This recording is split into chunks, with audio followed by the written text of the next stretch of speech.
Cool, here we are on the old 2Gs in a pod with special guest Marc Jennings. Marc, first things first, you are fresh back from Australia. Yeah. And I feel like this is a good place for us to start because when you were on my old solo podcast, Too Much Information, shout out that dead podcast now. We spoke a lot about the first time you went over to Australia, and that was when you just won Scottish Comedian of the Year, and you took that show over there. Yeah. How was it going back after having experienced it before, and you probably had made some more contacts and been able to do more stuff? How did you find it going back to Oz? Well, it was interesting going back because I did have such a fun time. The first time in it, as I spoke to you about at the time on that, was something that I'd really been wanting to do for a long time, just to get to go to Australia and have that experience. And so I just had the time of my life when I was there last time. And this time, really, the motivation to go back was really just to work on the show that I'm doing at the moment. That I'm working up to recording it when I do the King's Theatre. Taking it on a nice little UK tour as well before to make sure. And you're doing really nice venues as well. That's the sort of thing that when we all start and there's all you do have to, I always do think you should go back and fucking pinch yourself and go, you're doing this awesome little UK tour to build and make sure that show is honed and perfect for a taping at the King's Theatre in Glasgow. Yeah. That must be it's so exciting, but is it surreal as well? Is that No, I mean, it's not really a tour. I called it a mini tour because I felt a bit embarrassed calling it a tour because it's 5 gigs. Do you know what I mean? It's but it's in some nice around the UK. It's some nice UK. It's some nice comedy rooms. Which is really. I think when you get into it, you always think, "Oh, I want to be doing weekends at all these comedy clubs," and then after a while, and even when you start to do that, then you realise, "Oh no, this isn't even really enough to get me by." Really, yeah. No, when you if you're quote unquote making it, if there is such a thing as a comic, the dream for me would be to just to go to these nice comedy clubs around the country, your Glees, your Angels, your Top Secrets, your whatever the stands and all that, and do a solo show. Yeah, because that's one where you make money, but also when people come out and want to see, when you play to 200 people that want to see you. And if you do that all around the country, then that's the dream, man. That is definitely my version of making it is that as well. 100%. I'm not quite there yet, but I'm lucky that I've got London. I'll do the Bill Murray. I feel like that's where you are. No, because I'm, outside. I feel like that's where you are. Outside of Scotland and certainly outside of Glasgow. I'm doing the Kings in Glasgow. Yeah, I'm not doing anywhere near that anywhere else. I'm doing 100 seaters basically, which is fine. That's surely got to be the same for most comedians. Yeah, maybe. I saw recently the Shagged, Married, Annoyed podcast are doing their tour. Never heard it. Yeah. But they've got 2 or 3 dates in the Newcastle Arena. It's of course. Aye. Of course, because that's where they're from. They're still doing the Playhouse or something in Edinburgh. They're still in big theatres. But comparatively. Aye, but where you're from, the fucking where the homegrown fans are. Aye. That is always going to be more, I think. That's true. But no, don't get me wrong, it's really cool to be doing it. And I've been really lucky, the Bill Murray Angel comedy have been really nice to me. And I've done a few solos there now, and that's just incredible to just play. I just love being in that room because so many, all the best acts for the UK, biggest acts when they're That's where Sean Walsh taped his special, wasn't it? Acaster works up his stuff there, Bridges does it and stuff. So it's a great room, and there's always cool people kicking about. It's really fun to play. So I'm really lucky that I'm doing there. The Newcastle stand, which isn't that'll be a quieter one. Manchester and stuff. There's not as many people there, but just the fact I can put it on, and my motivation was just to put as much work into making the show as good as it can be by the time I get to the Kings. How is the Kings looking? It's good, man. It's basically just the gallery left to sell. So fuck me. People had said to me, if you can get to that point, but don't even worry about the gallery. You've already sold enough. Yeah, of course. So it's going to be the most amount of people I've ever done a solo show to. Yeah, man. So it's exciting. And when is it? They've got to be coming up. That's within the first Friday, 24th of March. So that's 3 weeks, 4 weeks away now. Yeah, just under 4 weeks now. Yeah, that's awesome, man. So this little mini UK date, the tour. When's the first one? The first one. I'm doing Edinburgh this Friday. Edinburgh this Friday at Monkey Barrel. Yeah. And so that's sold out, thankfully. So. And what is the show? So is the show? So what I've just done. This is why I was asking. Is because I just taped my first special at the Edinburgh stand 2 days ago, at time of recording.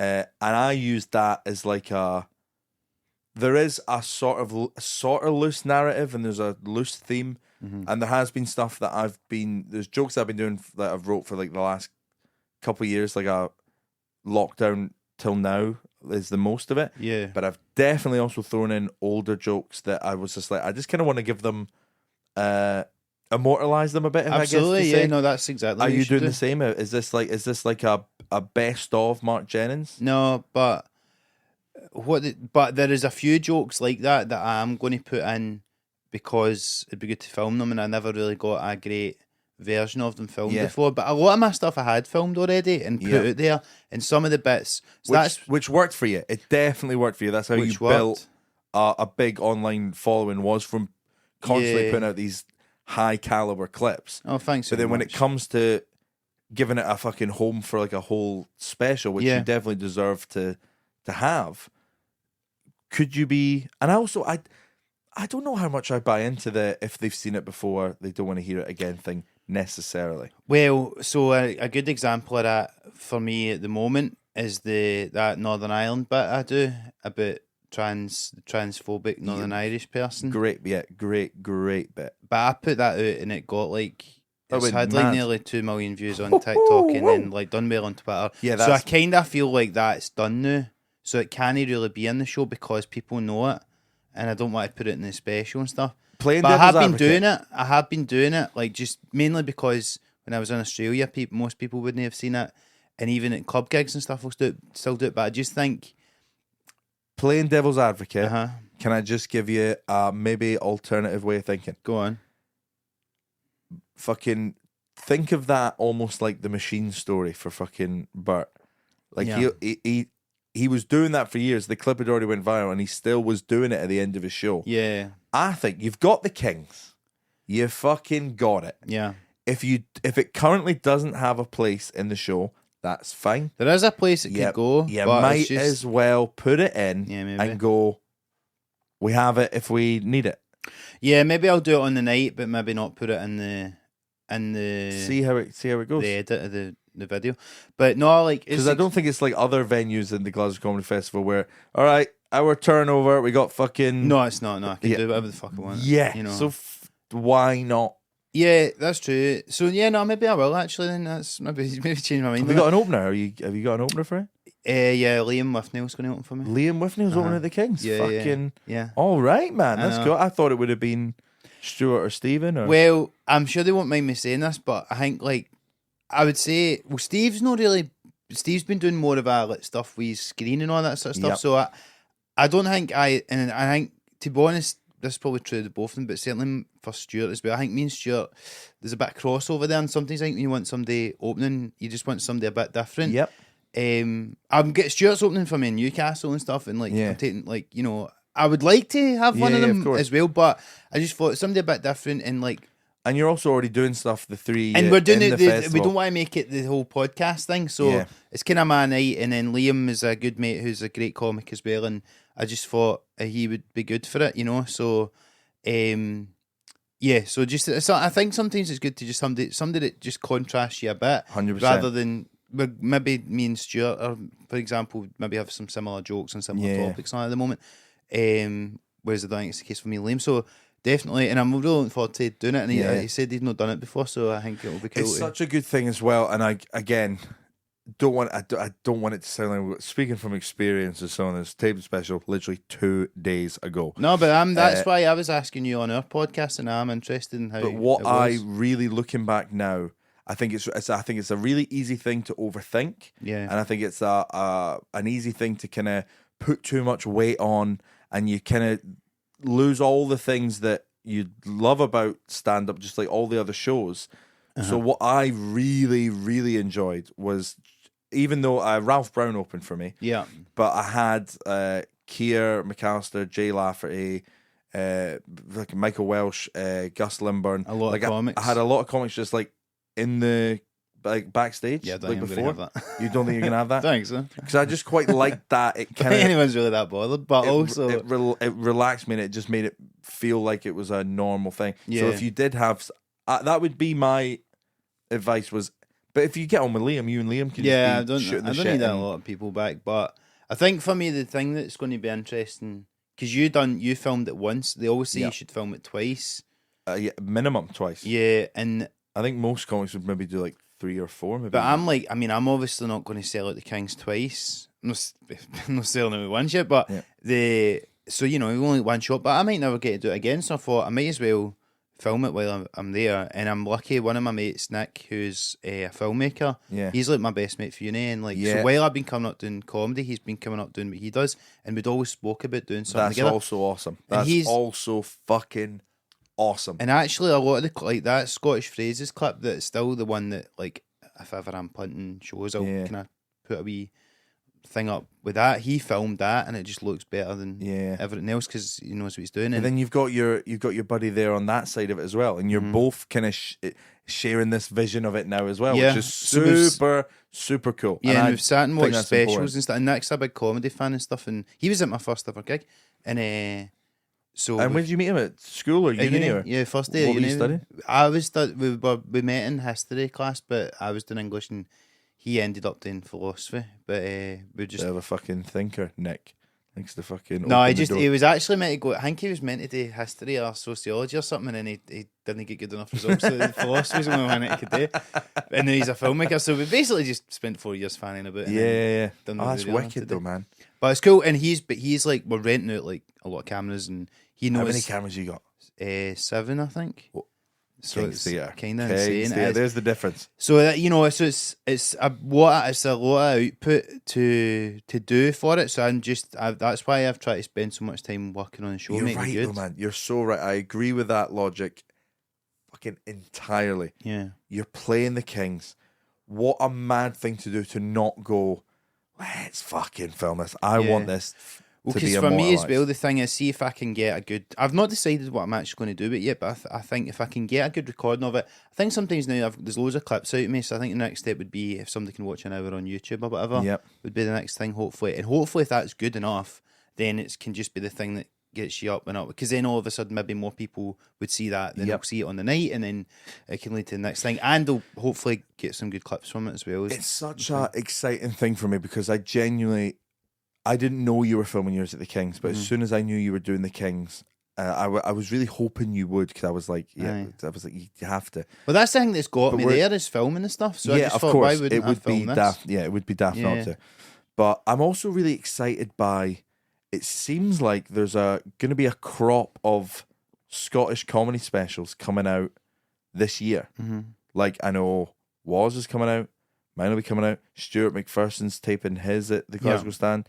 Mark Nelson's done a few as well. Nelson's done a couple. Yeah, like, I think this year feels like it could be, and I think that's great as well. And if we all, like, because it will be more noticed if there's a bunch of us going out there and putting shit out. That will be, people will take more notice of that. And then someone could watch yours and love it, and then go into mine or Waugh's or Stuart's or whatever. And that's how all of it fucking grows. Yeah, well, I mean, it's reflective of, like, just within the UK and obviously just everywhere that people are just putting their specials up on YouTube. So it's good that people in Scotland are doing it, because I think, you know, I think because we feel a wee bit, there's not as much industry in Scotland and things like that. Sometimes people feel a wee bit out of the loop, but then it's like, you know, the good thing about the internet and podcasts and all this sort of stuff now is that you can make your own wee sort of scene and wee sort of ecosystem, you know. So I think with the specials, it's just the next logical step with that. 1000%. I totally agree. But to answer your question about at the start about like what the show is going to be. So basically, what it is, like, so it's called Original Sound, which I called it because that's the name that comes up on, let's see, when you've posted something on TikTok, comes up Marc Jennings Original Sound. So I just thought, well, basically, people are coming to my shows because they've seen clips online. So here's an hour of this. Smart. And it just seemed like although the joke I say is like, you know, my mate was like, why have you called it Original Sound when you're neither? So, which I've not actually said that on stage since the Edinburgh show, but basically what it is, so it's going to be a lot of this, so it's not like a lot of people when they do Edinburgh Festival and stuff, it is about one thing and it's got a narrative and all that. That's not really, that doesn't interest me so much doing that. I might do it as the next thing, but for this one it was like, I just wanted to write like loads of really good jokes, and I hope I have done that to an extent. But like, so basically, it's a lot of short bits, and it's like about 20 minutes is about just like sort of quote unquote hot takes or just stuff about what's going on in the world, news, current affairs. Then I do have about a 15-minute story about like a 15-20 minutes about a relationship I was in during lockdown, didn't work out, and then the rest of it's basically about like kind of observations about dating and relationships and shagging and stuff. Right, now that is a very interesting place to go to our next thread, because I don't believe we've spoke about this since, but have you ever had, do you have thoughts of like, oh shit, this is a real person I'm speaking about here, how much should I go into? Do you feel entitled to speak about that because it's your fucking experience as well? Have you ever had any backlash from that? Have you ever had someone like message going, Mark, I saw that. See, your clips get 2 million views, mate. I saw it. Yeah, well, no, I don't. I mean, none of the clips I put up have really been about anyone. This is probably the closest that I'll ever have to that. Is that story about my ex during lockdown, and she weirdly, she was at the Fringe in August. She came to the. No. So I bumped into her on the street. She'd been to see Amy Gledhill, who was in the same venue as me, and I was like, oh, like you should come, like and see it. I'm like, look, to get a stamp of approval, just because I just feel, to find out where she's, because it's weird to me. It is weird to be talking about somebody and then they've not seen it, and I'm not saying anything that's not true, but I also was like, I think now it's maybe, I think the way I was doing it then, I think there'd have been a couple of bits that were hard. I think now, like the way I've like been telling the story, I don't think there's anything that like, because I mean. When it's not harsh. When you're talking about somebody and you're going, I didn't want to be with this person, or I was unhappy in the relationship, it wouldn't be nice to hear if you're that person. So, because I don't know if she's going to come to the Kings. I kind of hope she isn't, because my main worry would be she heckles. But that would be my main worry. But you don't want to hurt someone's feelings, but at the same time, it's like, so there's this time in lockdown, like she's fucking banging on to me to do dishes. Bullshit. Yeah. Well, that was, it was funny enough because I just said to her, I was like, well, look, if you're not coming, here's the worst thing. Yeah. And then she was like, no, I was right about that. But that'll be interesting. That is an interesting one. But I think, I would stand by the stuff, and I've hopefully done it in a way that is that you're being fair. And I think particularly when you're a guy and you're talking about relationship with women, you don't want to sound like these guys that just it's clear. Of course, the classic. All my ex-girlfriends are psychos. So no, you're the problem, mate. Yeah. You don't want to be one of those guys. So, but you've got to be honest about your experiences as well. So I think, and it is yours as well. Like you are 50% of that dynamic, and you're definitely allowed to speak about your 50% of that. Yeah, I always just fucking, because I had that one time where I spoke about, because this was always my point. If I was going to be talking about relationships, I don't have like this fucking big pool. Oh, let's go into the bag, and today it's this. There's like fucking 3 or 4 of them. Yeah, and I have to. I'm going to be talking about one of his, but I did have a moment where one of them reached back out to me to go, that was uncomfortable for me, and I didn't like that, and it did kind of make me think, going, oh, I've never thought about the other people that I talk about in the thing. Because we're just so obsessed with the jokes and how they're working and stuff. Absolutely. I know I'd say fucking anything about myself. Aye. I've always had that. I would say fucking anything. If the reaction was laugh, I will share anything. So I've never really thought about the other people. And it wasn't until, I only did it once. And it did go quite well.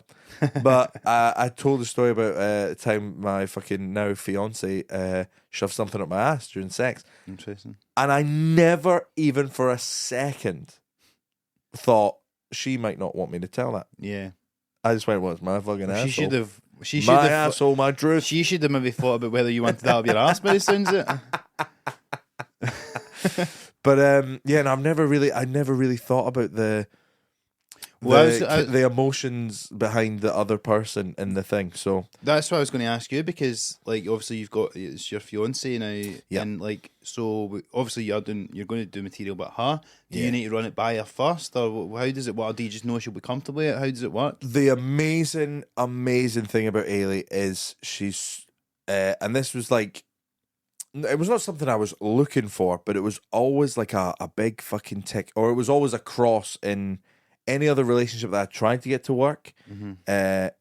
Like they just wouldn't get certain things that were very important to me with stand up. Like, why are you going to fucking Kirkintilloch on Thursday for £80 when we could be watching a film? So I'm like, because I need that 80. The pulling back of the coattails a wee bit. Yeah, and there was like, they'd always be off weekends, and I would always I'd be working weekends, and it'd be like, well, why? Well, this is the time we have, sort of thing. So there was just a whole bit of it that never computed to my sort of lifestyle, shall we say. And Ailey, so the first real big fucking tick was Ailey, because her mum's a comedian. She's worked in comedy clubs. She gets it. There's no, I'm in Manchester this weekend.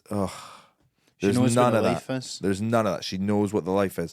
So again, I don't know if it's just she's made her peace with it really well, but she doesn't even show me any hesitation of, because that was it. So at the special taping, this guy came up to her, or she said she saw someone go, "Oh, that's Ailey, that's the guy's fiance," and she had no idea who he was. And then she pointed me out to him late in the night, and I went, "Oh, I know that. That's blah, blah, blah. He's a big fan of the podcast." Brilliant. And she was like, "How does he know me?" And I was like, "Oh, I speak about you on that podcast all the fucking time. Like, he probably knows too much about you because I fucking share." And she just went, "Oh, right, okay, cool." And I was like, "Yeah, but again, that's another thing about like you." So she gets it. She's cool with it. Either she doesn't let me see it, and it's like a secretly. Fucking, what is he saying about me on this fucking podcast? She doesn't listen, but it's just this whole other fucking thing. So she gets that. So I think anything that's going to happen, like, she must understand. That and the she's show supportive coming by up, the sounds of it. Yeah, the show That's coming great. up. I've already put that in the Fringe blurb bio, whatever. Without having actually written any of the stuff.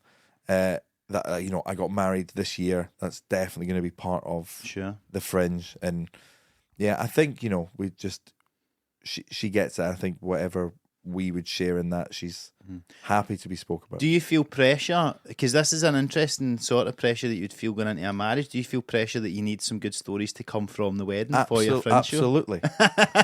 Everyone's probably trying to not embarrass themselves at the wedding. That's why I've got Tom Stade officiating it. No, like, yeah. Something will happen there.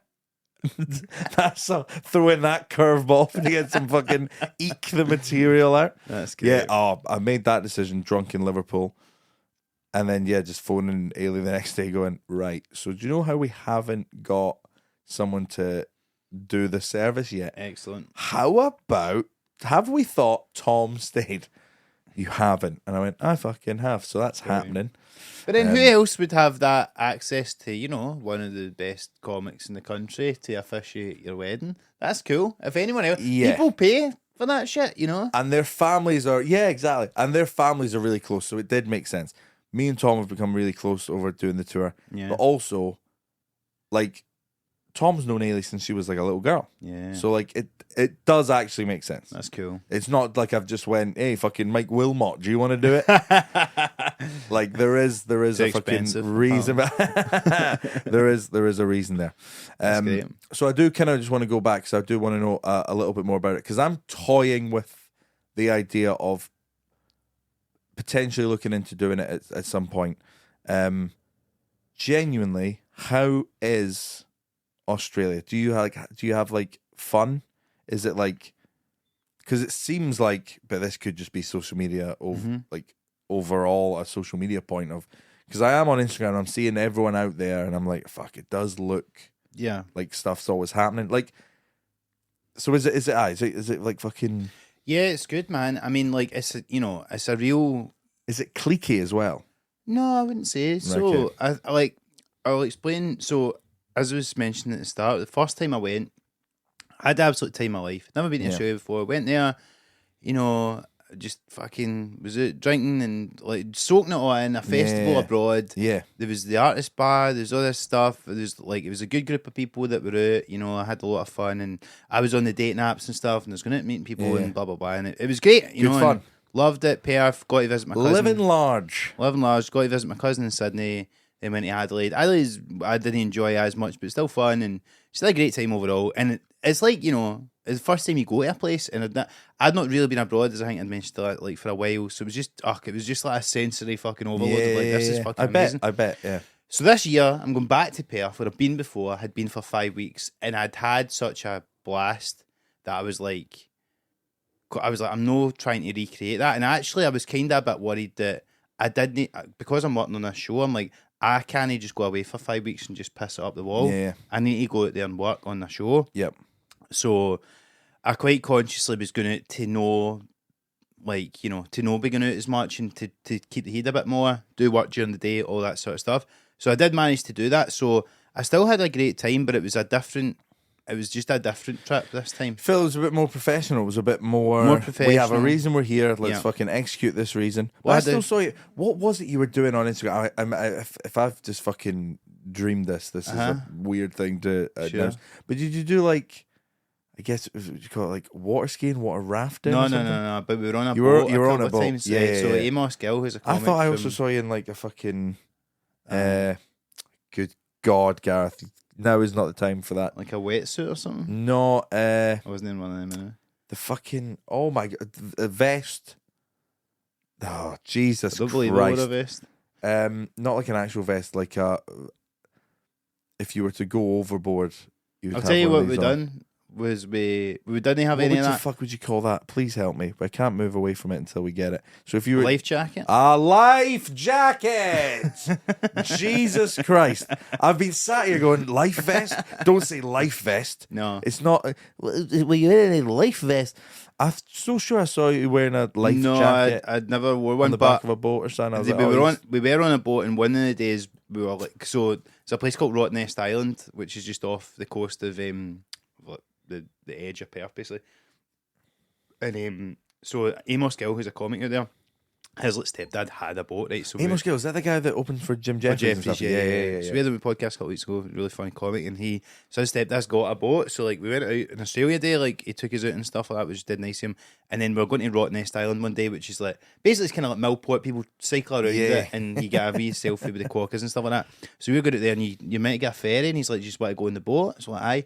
And so we go out in the boat that day, and his stepdad just absolutely booted it. So like we literally had to hang on to the fucking rails, or we would have fucking fell off the boat. And it was so much fun. So the good thing is, when my days off, I tried to make sure we were doing cool stuff like that. Yeah. And so got to do that. I got a ticket for the UFC while I was there. Shut up. That was class. Got to go to that and stuff. Fuck that was really off. cool. That's ace. Yeah, really cool. And just done some different stuff, because the thing is, see, any time, like even if you go on holiday and you go back to the same place and you try to recreate the fun you had the last time. It's like, chasing the dragon. Yes. You're never gonna. So I thought, let's try and do some other stuff that's different, and I did, and some other productive stuff I got done. But it was good. But I was living with Roscoe, and Bradshaw was with us for 2 weeks, but Roscoe was there the whole time, and me and him were just going to the gym most mornings, and just getting up early, going to the gym, having some lunch, and then just. Do not mean this in any way to cause offence. I love Roscoe. You totally seem like the sort of guy that would be up early hours in the morning, hitting the gym. I'll tell you why. You seem like that sort of guy to me. Roscoe. I'll tell you why he was not. up though.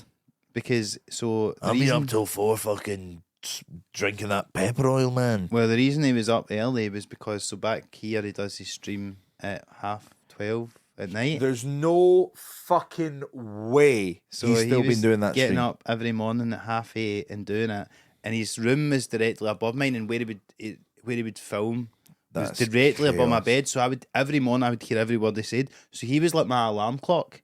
So I would just hear him go, all right, and then go on and do his stuff. So I would just then get up, and then I just, fucking wild to me. So he would, and then sometimes I'd hear the floorboards creaking. It was as if we had like fucking rats on the bed or something, and I'd just look at his stream and he's just dancing. So that's why he was up, and then so we would just, I'd just get up early as well, and then like do some work or something, and we'd go to the gym, and so it was good. It was productive in that way, and I wasn't going out as like at night. Like there was a lot of older folk there this year, so there was a few like younger folk and folk that would hang about and stuff, and at the weekends have a drink, but just we weren't pure staying out to 3 a.m. every night or whatever. No. And I wasn't on the dating apps in it neither, because I've not been for like since like last summer, just because it's like a bad habit, and I just didn't want to. I didn't want to waste all my time doing it. I had work to do. Yeah, you've got fucking cool shit coming up. Yeah. Why cloud your fucking... Why? Well, that's it. I'm in a very fortunate position where I've got some cool stuff, and if I work at it then and pull it off, then it would be good. So I don't want to jeopardise it by wasting time with loads of bad, just man. vices and habits and trying to get instant gratification. Very fucking professional, man. You never feel like you're doing enough, but I'm just trying my best to. So if I was to go over, so you did Perth. Just doing Perth this time, man. You just did Perth this time, but when you But first I tell you went what, out, to talk about the contacts and stuff, because I was lucky enough to gig at the Comedy Lounge there in Perth, which is one of the best comedy clubs I've played. It's just it's just a beautiful, beautiful room, and that was really fun. Shout out to Chris Chin who got us in there, who I gigged with in Bristol last year, and they said if you're around Perth, well done, I'll be back. Well, Chris, so time to fucking cash in that, I'm afraid, buddy. Yeah. But the gigs weren't always easy. Like I think Australia, the thing with it's like it's so nice. It's particularly in Perth. It's like so sunny and all that at the time. And then like see when you're doing a lot of the best of Edinburgh compilations, or even my own social, like, a lot of people were coming because it was Scottish was in the title or whatever.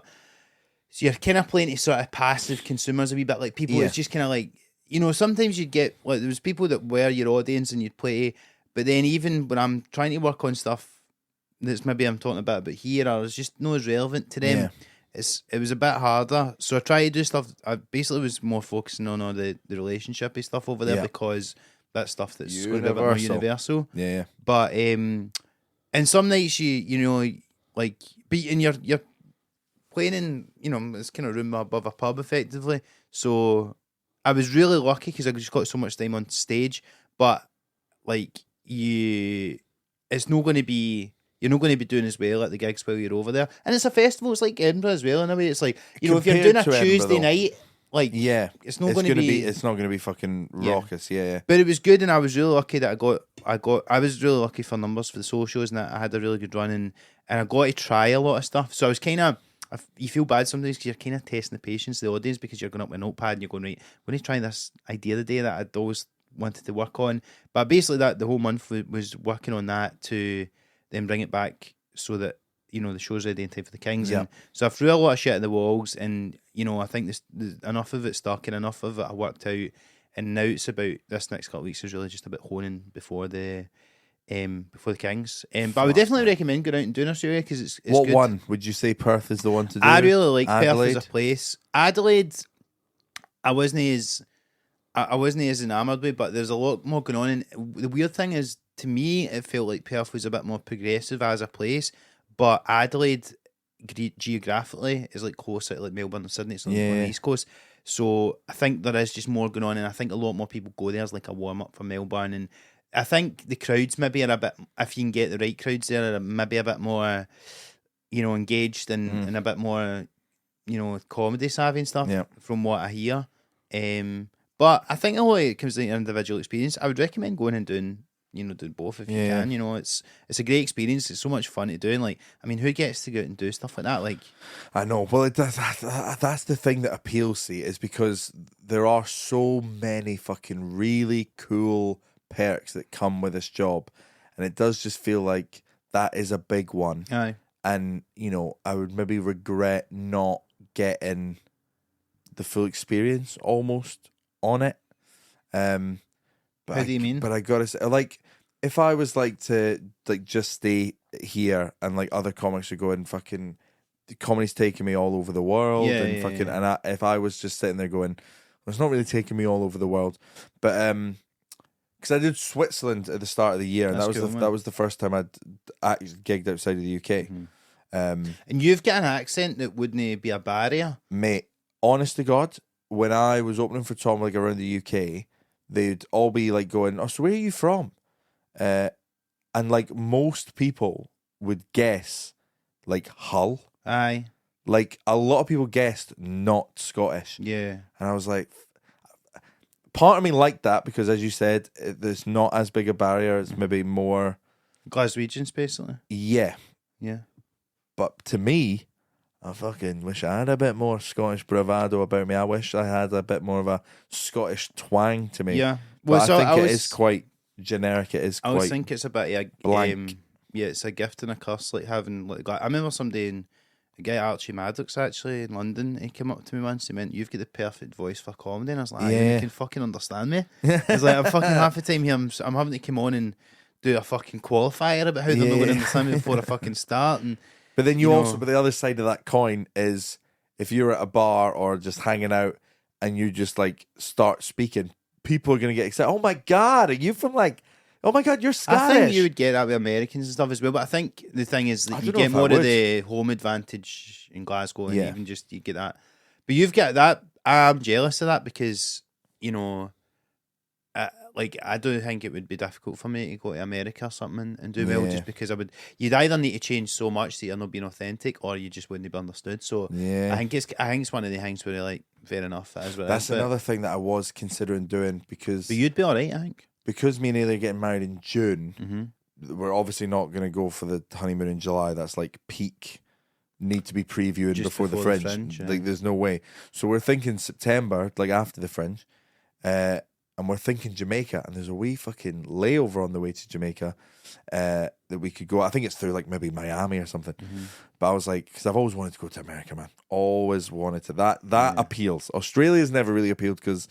It's so fucking far away. Yeah. Like to the point where I'm like, why are so many people doing this? It's like a 10-hour flight and then a 7-hour flight. Yeah, more than that actually. But Jesus. To be honest, on the way back, like it was relatively straightforward. It wasn't too bad actually. But you just need to accept that. Much. You just need to accept that though, and then you're there.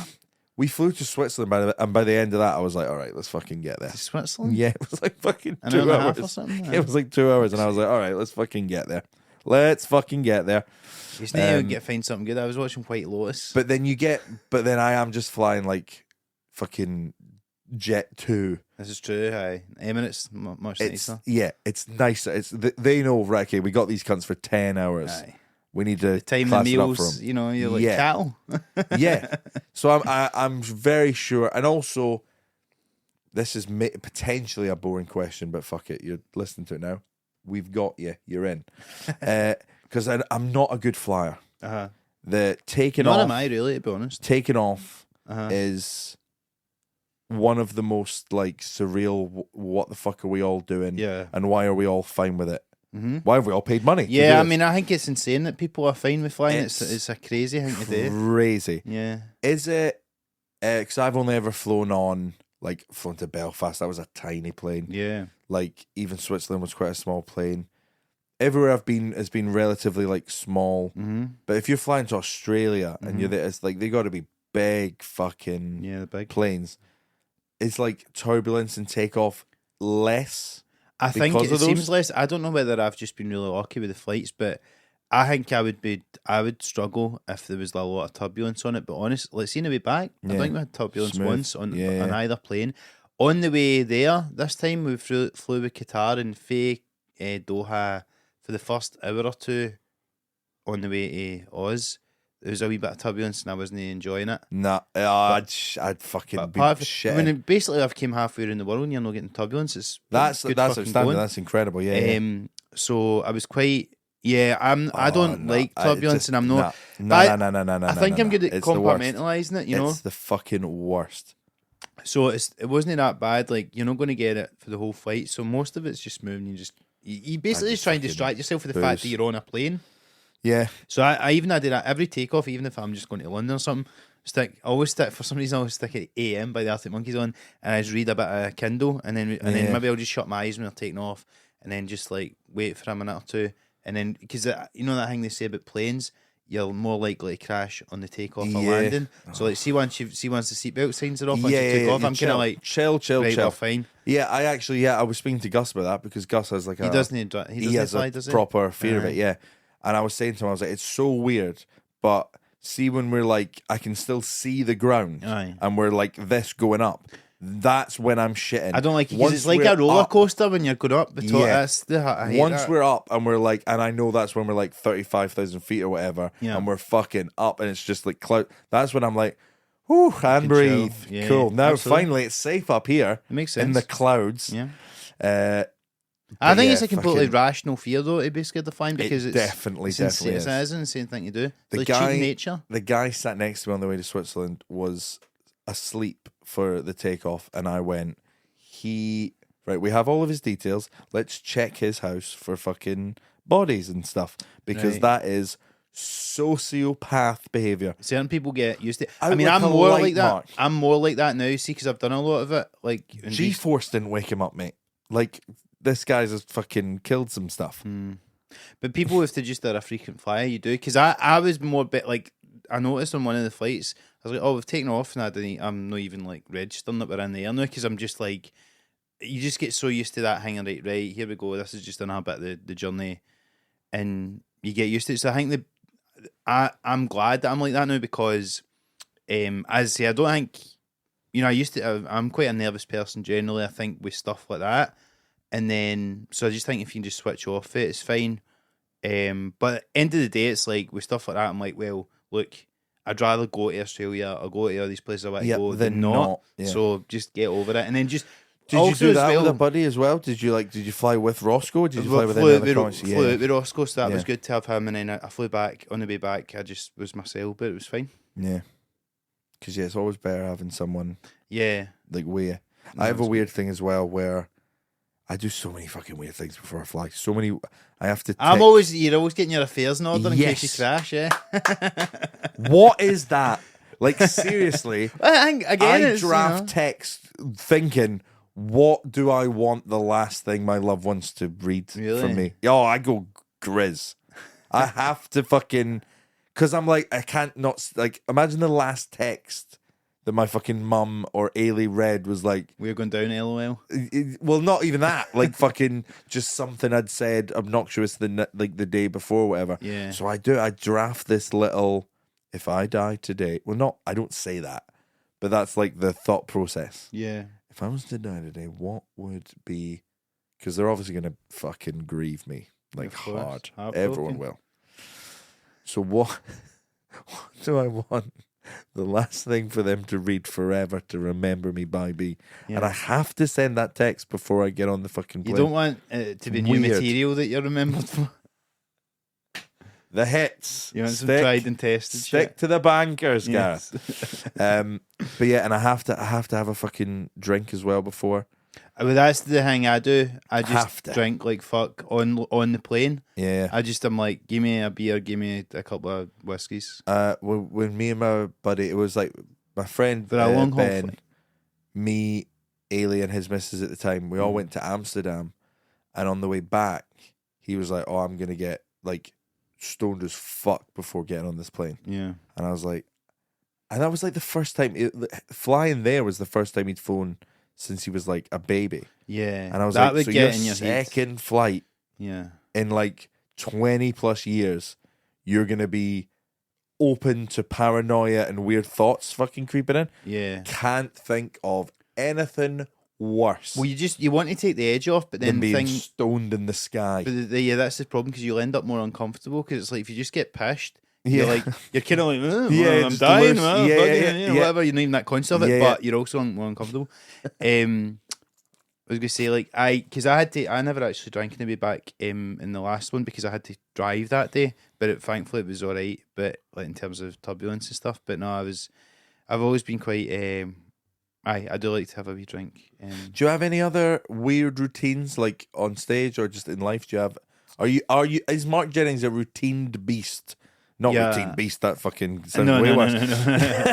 Sounds like something we'd say in court. Yeah, he was a routine. Yeah. The new Netflix documentary, The Routine Beast. Yeah. But do you have any like things that you do before gigs or whatever that are like? Not before gigs. I don't get nervous for gigs, but I'm a creature of habit. I think we all are, and so I try consciously to try and improve. What are some of those habits? What are some of those habits? I just try to write every day, or trying to eat right, try to go to the gym. Meditation I'm trying to get more into now. Right, let's fucking go into this. Because I find that super interesting. How long do you set aside a bit of time every day? Yeah, twice a day now. Twice a day, you're fucking... And I'm guessing, is it like...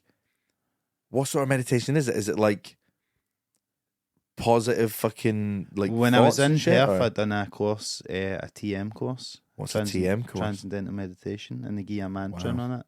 Wow. Yeah, I'd actually just before I left, right, I'd watched. I was talked about this on some Laugh episode the other week, but basically just before I left, I watched this video. It's Jerry Seinfeld who's into it, and he was talking. He just kind of, it was just him getting interviewed about it, and he was talking, and he was just saying about how it gives you more energy, and it just like it's like recharging your batteries throughout the day, and he just really sold it. It's like it sounds like see for to be and coming from fucking somebody as Seinfeld. productive as him in an industry where every cunt's lazy, and Yeah. and I mean that's the thing. He's like, what do we all need? We need more energy, and I was like, aye, fuck man, I'm knackered all the time. So it kind of sold me on it, and then I was actually on the way to a gig. It was one of the last gigs I'd done here before leaving. And then I had a bit of time before it, so I just sat in the car park and just for 20 minutes just sat and meditated. Because I've always been on and off lately, try to get into a habit, never really done it. And then I thought, I'd looked into the TM thing years ago, and I'd sort of always was a bit like, I wonder this might be, I don't know if, you know, how necessary it is compared to if you just sit and do 20 minutes listening to breathing or whatever. Yeah. The thing is, you know, you need to pay the fee or whatever for them to give you the mantra and all the rest of it. But I listened to that. That would be alarm bell number one for me. Yeah, which is why I'd probably never done it. But then I watched that thing and I thought... The key to this thing is actually behind a paywall. Yeah. But we'll give you the truth. Well, that's it. There's a paywall, so you're kind of like reluctant to do it. But I just thought, I was like, well, do you know what? I'm in Perth. Like, it'll be a different thing. Again, kind of what I was saying before, I wanted to have different experiences this time while I was there. And it was sort of, that was in the ethos of the whole time, where it's to try and be a bit more... 100%. You know, present, no be as mad. So going to a fucking meditation course, right? So just bit the bullet, paid the money, and I was like, I'm willing to just go into this with an open mind. That's exactly. This is now an experience. You know and what I I'm mean? like, look, I'm here. See if it's I don't get into it, but I'm willing to give it a go, and just, you know, it's a life experience in it. How did you find it? It was good.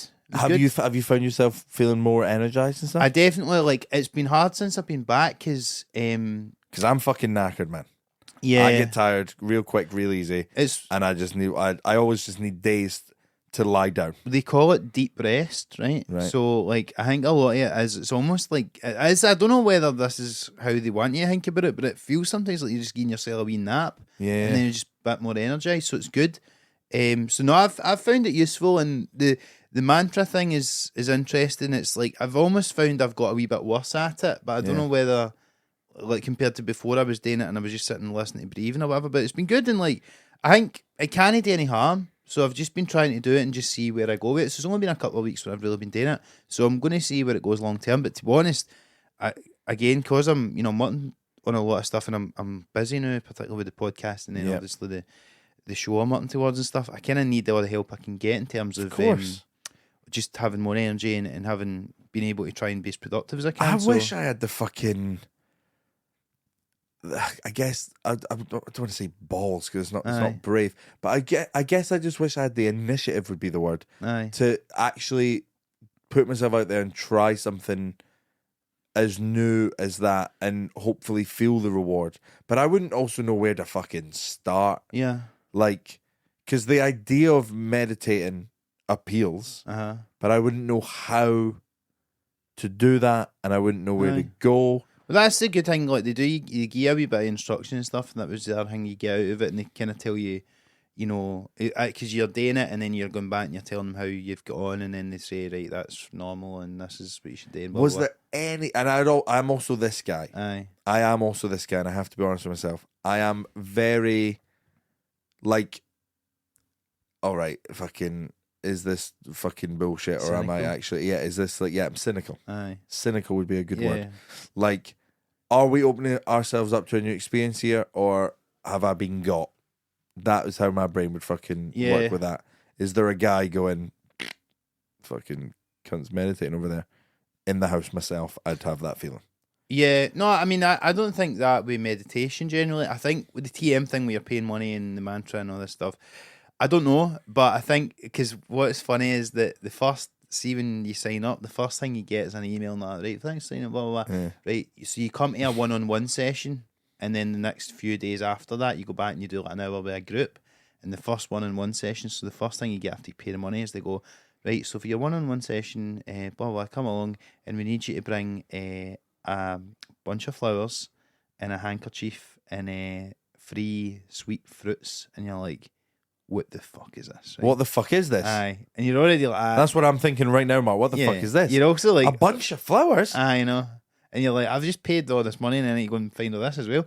But, so I just was kind of like, right, that's weird as fuck. But I can't even think what those would be for. So I'll tell you. So, peek behind the paywall, ladies and gentlemen. Well, no, I think this is fine. I think basically as long as you don't say the mantra, I don't think there's any problem with me saying this, unless I'll probably get sued after them, I suppose, if there is. But surely that can't happen. So I basically I booked about 2 weeks before I was due to go, and then so I just kind of ignored it, and I was just a bit like, what the fuck's that, right? But then, so the night before I was due to go, and I was like, right, I need to go and find all this stuff before I go to it.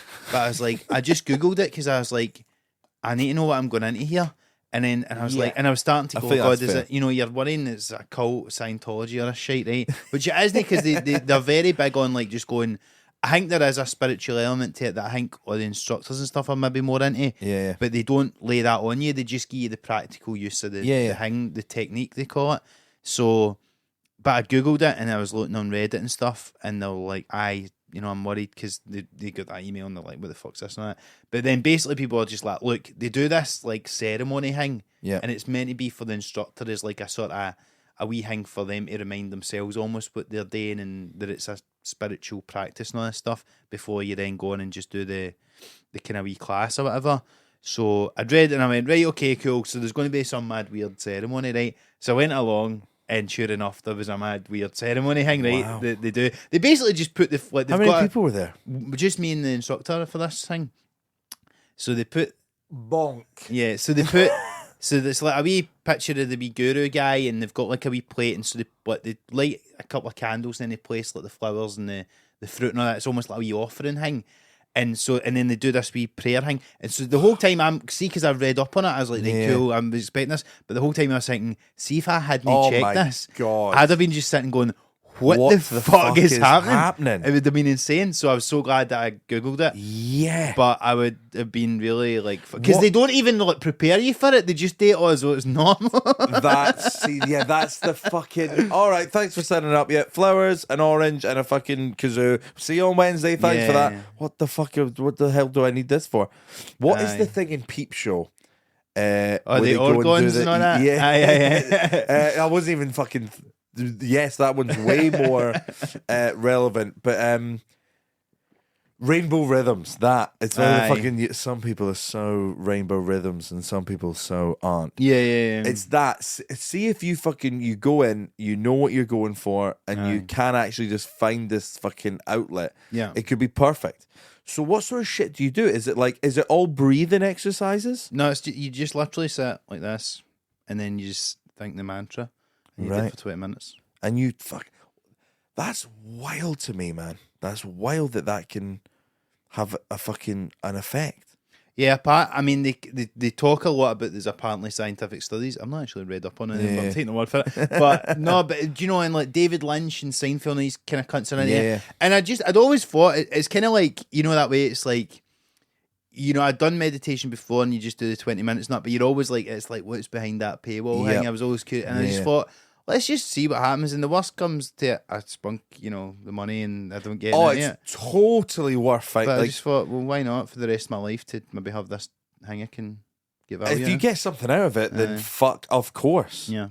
I also think it's totally, as you said, you went open-minded enough to go, right, let's see what's behind this paywall. I mean, I'm also like financially responsible.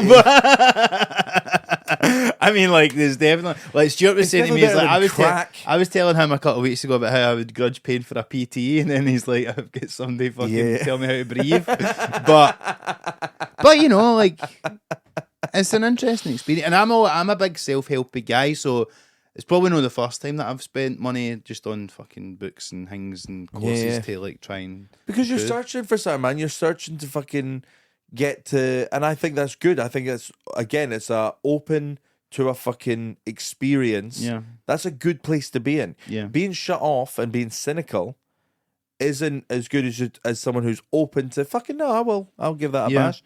And I also believe if you didn't get anything from it, you'd be totally the sort of guy to come back and go, fucking, there's nothing behind there, man. Yeah. Don't open this door. I opened it for the behalf of everyone here. no need. Yeah. But if you get something out of it, then fucking why not? No, Continue. it's been cool, and yeah, like you say, I'm just looking for that kind of thing to help me along. And it's definitely, I think that more people should do, whether it's just doing meditation or whatever, just if we can even just get off our fucking phones for 20 minutes a day, man. Do you know what I mean? Like, so. Well, you were the fucking pioneer for that, Yeah, mate, man. back in the day. Yeah. 2014, 15? Too early, man. Yeah. Too early. I don't know. I've still fucking themed loved the show. concept. I love the concept of It that. was a shit show. It was fine.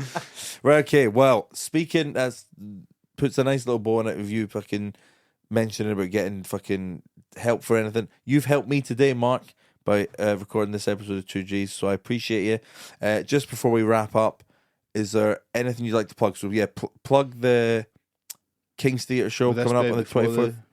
This will be going out today or tomorrow. Oh, brilliant. Aye, well, yeah. Absolutely going out I'm doing the ASAP. King's Theatre in Glasgow, 24th of March, Friday. Still tickets available. Mainly In the gallery. Mainly in the gallery. There is a few single seats left if you want to come along If yourself. you're a chronically lonely fucking guy or gal. By the way, I've no shade on that. I've been to Go loads of see- comedy gigs on my own, and it's good. You're in the dark, nobody sees you, you know.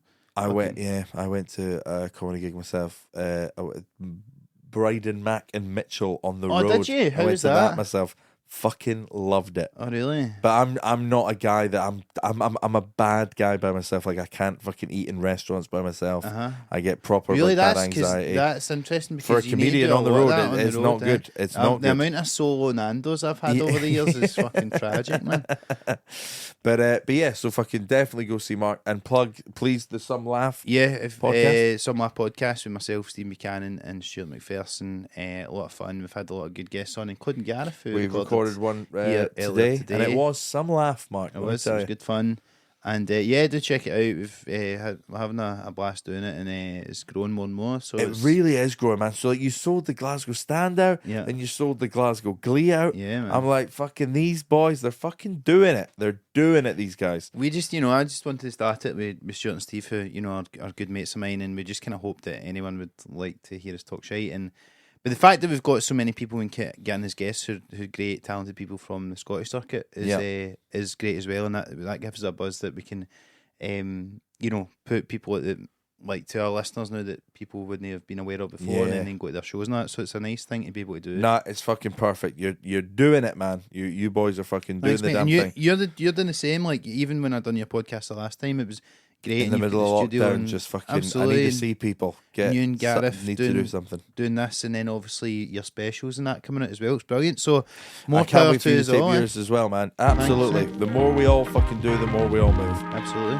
Fucking Mark, thank you very much for doing that, buddy. No bother, Appreciate Gareth. it. Thanks for Till the having next us. time.